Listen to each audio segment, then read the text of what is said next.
Τον κύριο Χριστόφορο. Ναι, καλώς τα παιδιά, τα δικά μας. Τι έχουμε εδώ πάλι? Έχουμε ένα BMW Y36, το οποίο χάλασε το κλειδί του, δεν μιζάρει.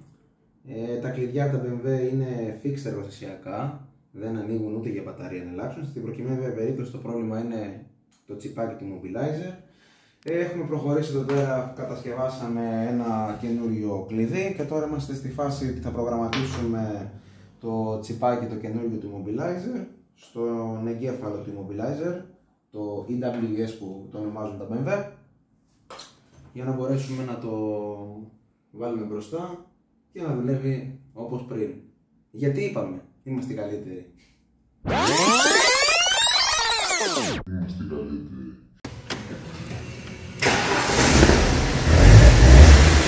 Έτοιμο.